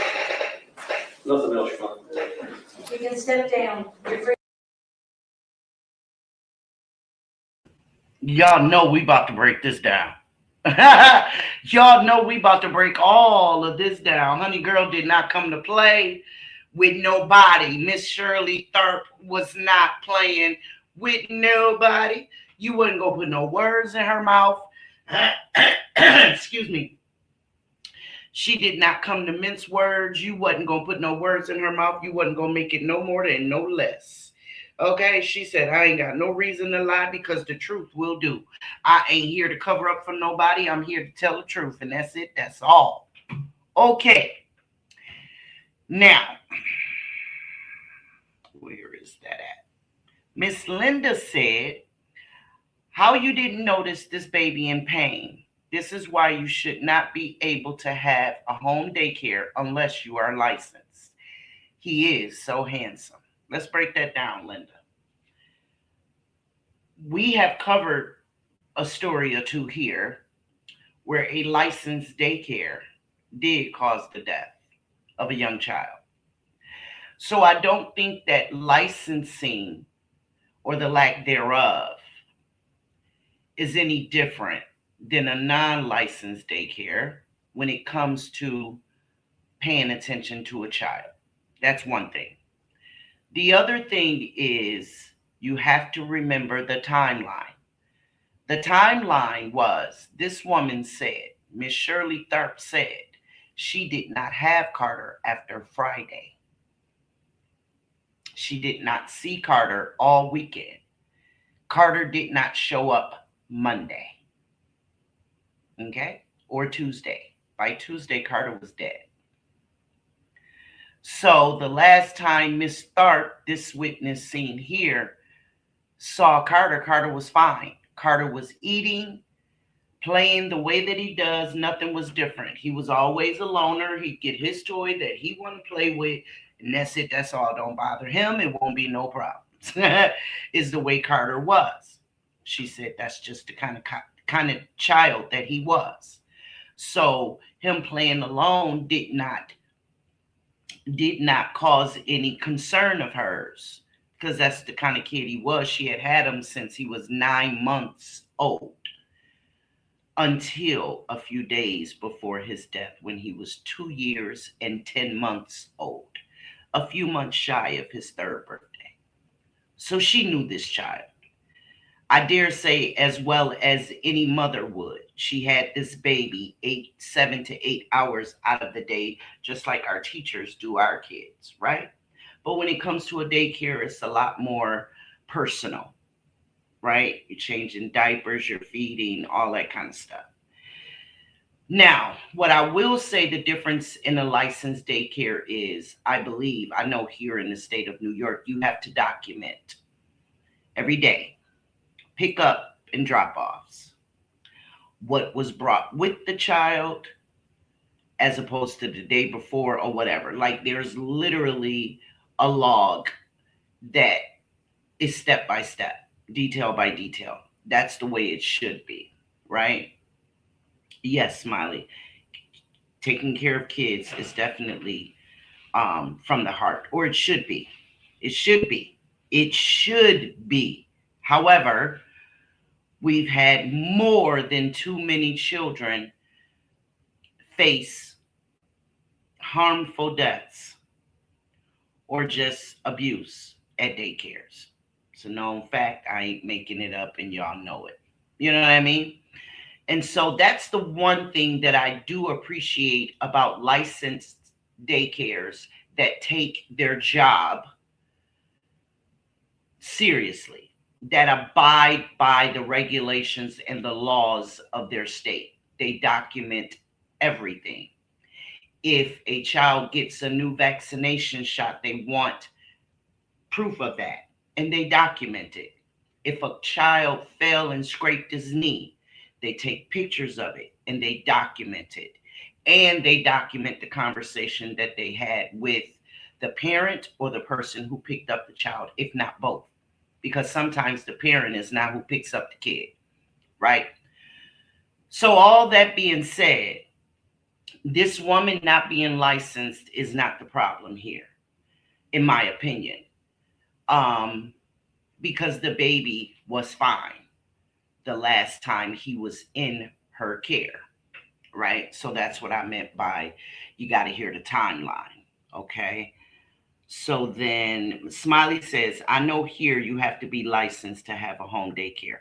Yes, and in a lot of states, my aunt who raised me, she could have a certain number without being licensed. But beyond that number, you did have to get a license. And with that license comes training. Your home had to be equipped with exit signs and all of that kind of stuff, right? You had to make sure you had this, that, and the other thing when it comes to licensing. So that's why a lot of people do it without becoming licensed, because they don't want to go through all that rigmarole. A lot of times, these kids are family members. My aunt who raised me literally raised children. Like they had them from babies to school age to high school to when they became adults. And then my aunt started taking care of her previous daycare babies. Like my aunt was in it. You know what I'm saying? And it was only until she became ill that she couldn't take care of kids anymore. And those children that became adults were at her funeral and were crying like they were her children. Like it was amazing. You feel me? One side of that funeral was her daycare family, but they were her family nonetheless. Absolutely. Um, Lady said, thank you, because irking my nerves. Thank you, Smiley, for that gold coin. Thank you, love. Thank you so much. Smiley says, what does that have to do with any other adults being there? I'm confused. Well, I hope it clarified for you, because he was getting to the comment of I smacked the shit out of you. So that's what that comment was about. I believe as he was questioning his client, Kiana Davis, was speaking to him about certain things. And then he would use his expertise to put the question appropriately to the witness. Okay, lady said, was it 7:38 or 6? Okay, lady, now listen, lady. Sometimes, as your schedule fluctuate, the times that the babies have to go to daycare fluctuates as well. Sometimes you may be running late, so the baby get there at 8. Sometimes you right on time, and the baby get there at 6:30. So, that's, yeah, that's how that fluctuate. Smiley said, that's true, Miss Shawn. You should ask about their morning when they are dropped off. Also, you should give daily reports when the child leaves. That's licensed. That's licensed. But when you're not licensed, or when you've had a baby from 9 months old and now they're 2, it's like, girl, he was fine. And that's because everything was cool. You know what I'm saying? Lady Mysterious says, yes, here you can have a certain number without a license. Yep. And Smiley says, okay. So y'all see what I mean by the play with the district attorney, with the date, with the medical examiner, the narrowing in on the time frame that the forensics examiners believe that the baby died. You see what I'm saying? Because the baby was in the care of not just his mama, not just the mama's boyfriend, not just the daddy, but also a daycare provider, right? So they really wanted to narrow it down to when they believe this was happening with the baby. And per the medical examiner, he was saying how the discoloration lends a time frame to healing or the lack thereof, right? And unfortunately, the baby succumbed to his injuries while it was still in the stage of a yellowish color, which let the medical examiners know at what time these injuries occurred, and in reference to his death. Y'all feeling me? Is y'all getting it? Y'all want to go on to the next witness, or do y'all want to pick this up tomorrow? Y'all let me know what y'all want to do.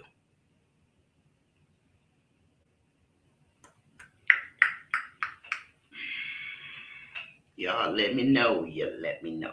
Yes. Here, you can have a sir. Okay, I read that already. Y'all tell me what y'all want to do. Do y'all want to go on to the next witness or pick this up tomorrow? Same time, same place.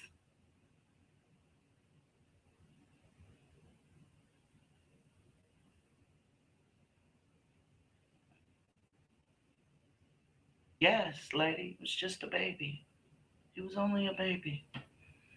He was. He was only a baby. 2 years old.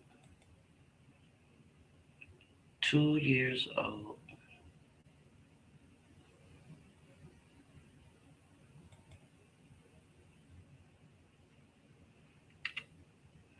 Just a baby. 2 years old. Drip says, I'm with the next witness. Lady says, next. All right. We'll go on to the next witness, then. Hold on. Let me get us back there.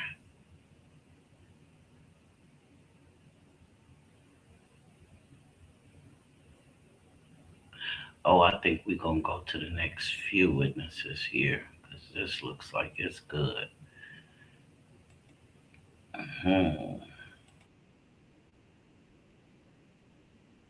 Showing the witness what's already been tendered into evidence, that states exhibit 12. Ms. Emily, is that a picture of baby Carter?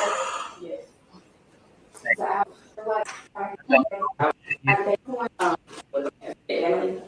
And if not, I'll do that. Will you push that microphone out in front of you a little bit? There you go. All right, Ms. Emily, if you would, state your name for the record, please. Give it Emily. And if you don't mind, would you spell that for the court? First name is K, as in kite, I-Z, as in zebra, E-T-T-E. Last name is spelled like Daniel with a Y, so D-A-N-I-E-L-Y. Thank you. Exactly, Smiley. Exactly. Here we go. So you're currently an insurance agent. Mm-hmm. At some point back in 2020, did you sometimes help your mom at the daycare that she had? I would be there sometimes, but I wouldn't say necessarily like ill, and I work for her or anything. But I would be there sometimes, like I'd be around the children. Were you there on Friday before baby Carter passed? No. But you do know baby Carter? Mhm. If I were to show you a picture of baby Carter, would you be able to identify him? Yes. May I first show you? You may. This is daycare provider's daughter. Baby Carter? Yes. Is that how you remember him?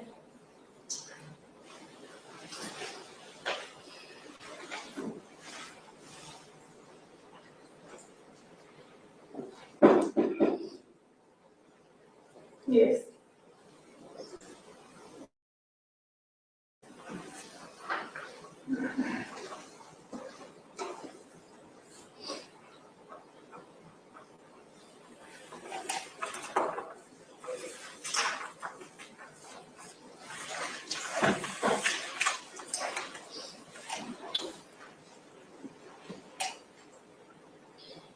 Let's stay on. Do you know Kiana? Yes. How do you know her? I think the first time I ever knew Kiana, we went to high school together. I think she's making like the grade ahead of me. We didn't really like have any interaction or anything during school, but I got to know her a bit more once my mom started, like texting and stuff like that. Sometimes she may have to contact me because that, she's coming in on the way from getting him or something like that. But I think we probably started talking more after Carter's passing. And your mom is Shirley Carter, right? Yeah. And she would be Carter sometimes? Who, my mom? Yes. Yeah, she was a daycare teacher. So Kiana would sometimes reach out to you to let you know if they be late and anything like that? Not many times, but sometimes if I was there. Or if I had to contact her or something like that. Not many times.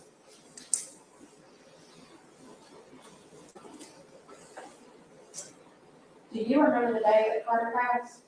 I do. Were you with your mom that day? Mm-hmm. Did Kiana call your mom that day? I think my mom called Kiana, or at least text her, one or the other. I just know she was reaching out because he missed daycare. Might have been like day 2, and so she'll normally reach out to the parents, but I think she either called or text Kiana. I know they had a phone conversation. I was right there. She was on speaker talking to her. So you were able to hear Kiana too? What do you recall from that conversation? I think my mom might ask, if it's okay, maybe ask why he, had been there. I just know that Kiana said that he wasn't doing well, that they were in the hospital. That's what I would call.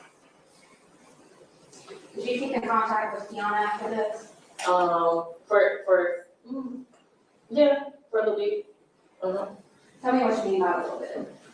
I'm saying that because I don't remember the exact time frame. I feel like, maybe up until March of 2021. Maybe March of 2021, so a couple of months. So just a few months after that?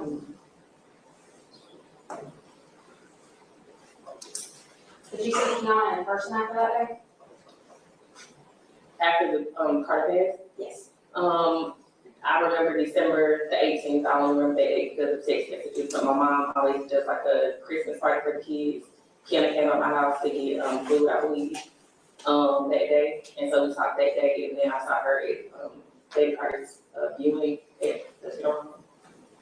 Those are the only 2 times. What do you remember from the viewing? I remember when I first came in, I naturally went up to Kiana, I gave her a hug. I remember I was crying. She was like kind of comforting me a little bit. And my mom, obviously a lot of my friends and family, they knew him, so they were there. I remember going in to see him. I remember he had on after he was holding the car. Kiana didn't go in the room, from what I remember. So that's it. I don't think I had any other like interactions with her there. I don't think.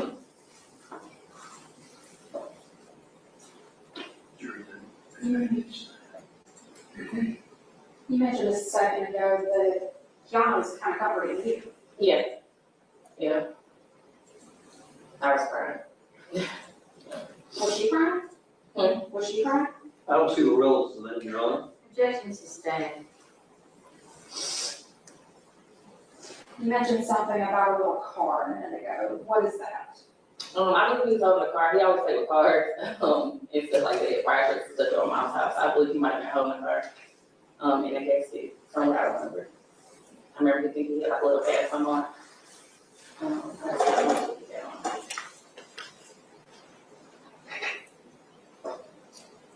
In those few months that you kind of got in contact with Kiana after Carter passed, did she ever tell you that she found out why he died? No. Did she ever tell you anything about an accident? No, the day that she came to my house, the day of the children's Christmas party, I remember her asking if the child's father, if he had told my mom or told us how he passed or what was the reason for passing. I remember saying no. And she said that he had a lacerated liver. And that was like, I guess, me and my mom's first time hearing that. Obviously, my mom was there for the conversation, but I did relate to her, like what happened, because it didn't have to say anything. But she said that she had Googled how that could possibly happen because she didn't know how, and that Carter. Please, hold on. Let me take counsel up here.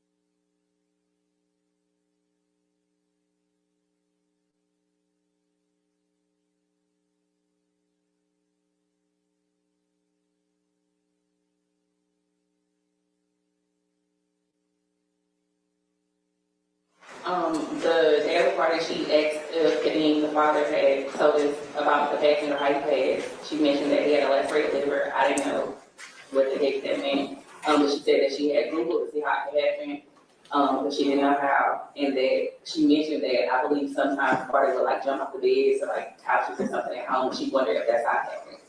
And that was the end of the conversation. So she mentioned after her Google search to you that he had jumped off the bed or the couch or something like that? Basically that I guess sometimes he, you know, he plays or whatever, he's active at home, and then maybe she was wondering if that's how it happened. And that I guess she was Googling me how, you know, like, get shot, feel that sort of living.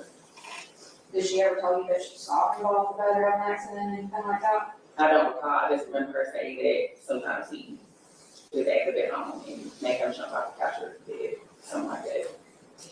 In the time that you had contact with her after Carter's passing, did she ever blame anyone for Carter's passing? No. Did she ever blame medical personnel for Carter's passing? Repeat that? Did she ever blame the EMTs, the nurses, medical people? No.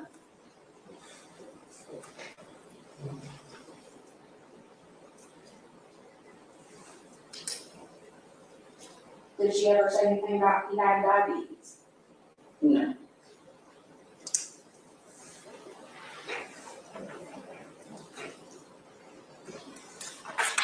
Another part of this time, Judge. Mr. Drew? Thank you, Your Honor. Ms. Stanley, my name is Jim Crew. I'm a lawyer from Warner Robins. I'm here on behalf of Ms. Davis, help her with this.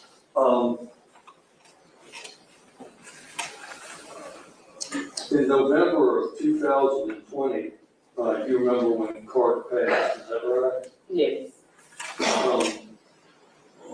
Did you help your mother watch children there? No. Were you living there? 2020, no. November of 2020? No. So where were you living at then? 441 Thagan Mill Road with a friend.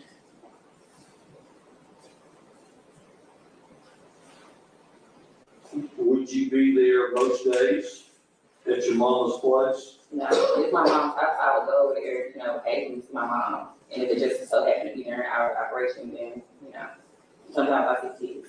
Would you ever watch the children that she had on occasion while your mama went out? I remember maybe a time or two my mom, if she had like a doctor's appointment or something, I may sit there with the children. But that definitely wasn't often. I wasn't in the staying home with her at that time. Okay. And the day that Carter passed, I guess the last day, do you have any recollection of the last day that your mama watched Carter was on that Friday prior? I know this just from her saying it. Oh, I know that she kept him that Friday, but I wasn't, like, I didn't see him that day, I wasn't there. you weren't there on that Friday? No. On that Thursday or the Wednesday or the Tuesday or, you know? Yeah. I'm pretty sure I was over here someday that week, I'm sure, but I Okay. And did you ever have occasion yourself to change Carter? no, His diaper? I never changed him for it. You never changed it? Did you have an interaction with the child? In other words, did you talk with the child? I would play with him, I would, you know, sit with him, if I was there, but, interactions, like talking, no, Did he ever complain to you about anything? no, Did you ever notice as to whether or not he had any bruises or scabs or bleeding or anything like that? no. Okay. Now,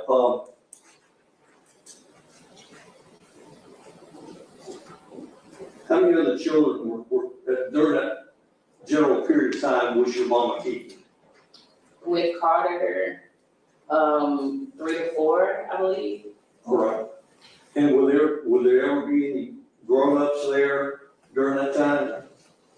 Besides my mom, no. As your mom? My son would be there, he stayed with my mom. Okay, and what's your son's name? Carter, And what's his last name? Daniel, Okay, and how old is he now? 15. Okay, so he was 10 or so then. Mm-hmm.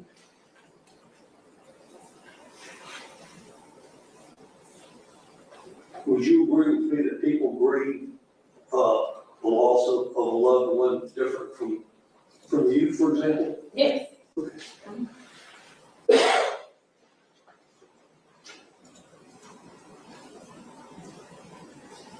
When was the last time you had any contact with Ms. Davis?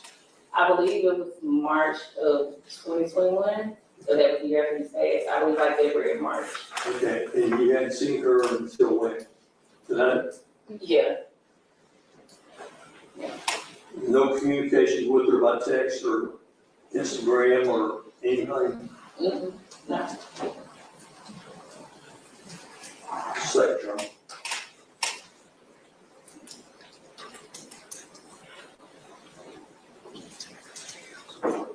Nothing else, Sean, thank you. You can sit down, you're free to go or stay as you wish, ma'am. Okay. You got one more? James Kennedy.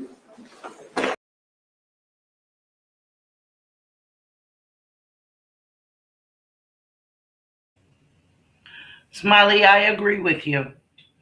Smiley says, when you have a child in your care for that long, they literally become part of your family, and I understand why she's so hurt. I agree with you.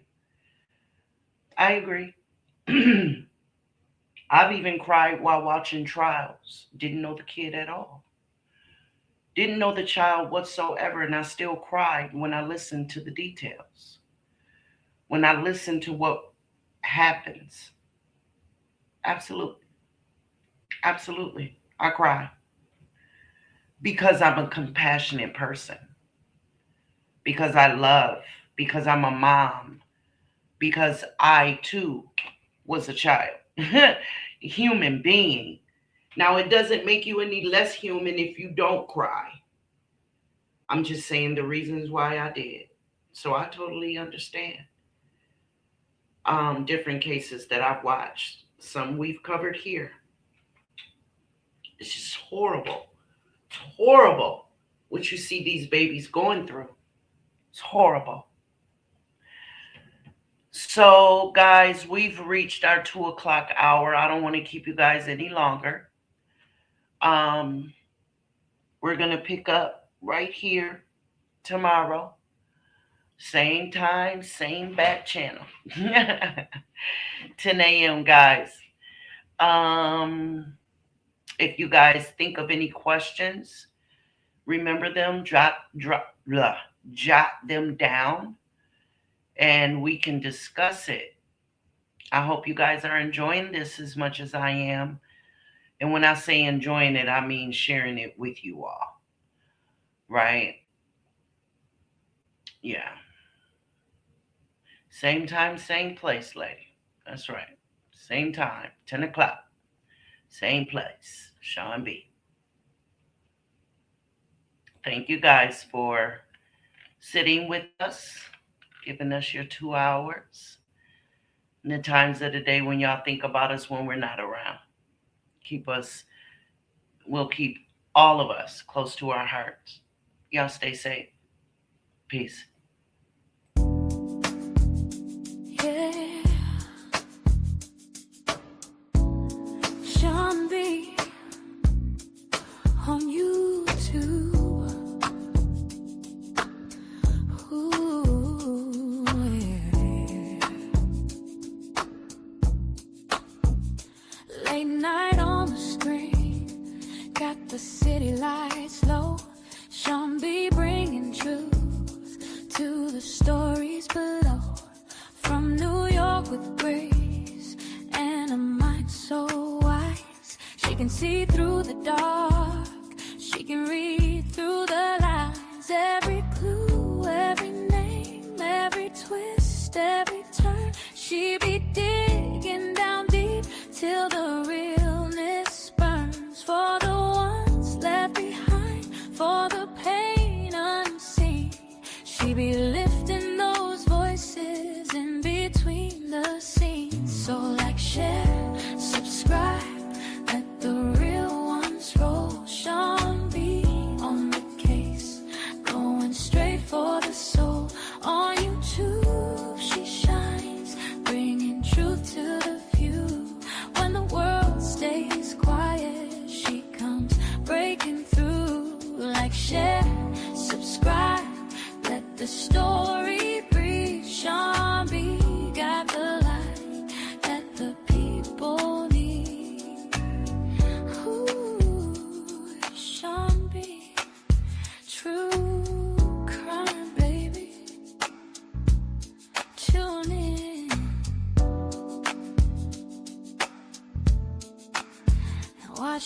speak.